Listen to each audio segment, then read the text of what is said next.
Hello students, कैसे हो? दुआ करती हूँ कि आप सभी ठीक होंगे।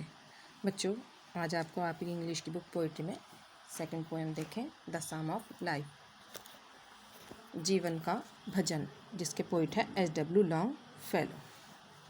First stanza, life is real, life is earnest, and the grave is not its goal, but dust thou are to dust returnest is not spoken of the soul. Life is real, life is earnest, जीवन वास्तविक है और ईमानदारी से कुछ प्राप्त करने के लिए है। And the grave is not its goal, और जीवन का उद्देश्य केवल कब्र में जाना नहीं है। Dust thou are to dust returnest, मनुष्य का शरीर मिट्टी से बना है और मरने पर मिट्टी में ही मिल जाएगा।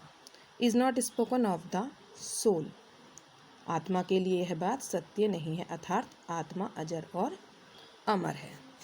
Not enjoyment and not sorrow is our destined end or way, but to act that each tomorrow finds us farther than today.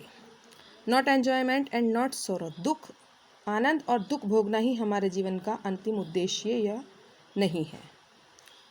Finds us farther than today, हमें भाग्यवादी नहीं होना चाहिए, हमारे जीवन का उद्देश्य कार्य करना होना चाहिए। But to act that each tomorrow finds us farther than today, जिससे दिन प्रतिदिन हमारी उन्नति हो और आने वाला कल आज से अधिक अच्छा बने, इससे देश समृद्धशाली होगा।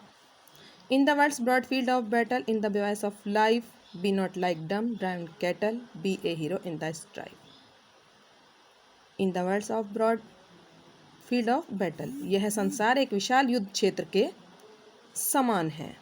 In the voice of life, जिसमें हमारा जीवन अस्थायी पड़ाव है। Be not like dumb driven cattle, be a hero in the strife, हमारा संपूर्ण जीवन कठिनाइयों और परेशानियों से भरा हुआ है, अतः हमें गूंगा या भेड़ बकरियों का सा जीवन नहीं जीना चाहिए, अपितु एक वीर सिपाही की भांति साहस से इसका सामना करना चाहिए। Let us then be up and doing with a heart for any faith, still achieving, still pursuing, learn to labor and to wait. Let us then be up and doing, कवि हमें शिक्षा देता है कि मनुष्य को क्रियाशील होकर बिना किसी परिणाम की इच्छा किए साहस से अपने कार्य में लग जाना चाहिए। Still pursuing, still achieving, still pursuing, learn to labor and to wait, हमें लगातार अपने उद्देश्य की पूर्ति के लिए सतर्क रहना चाहिए या कार्यशील रहना चाहिए, बिना किसी चिंता के परिश्रम करते रहना चाहिए। ये पोएम आपकी कंप्लीट हुई।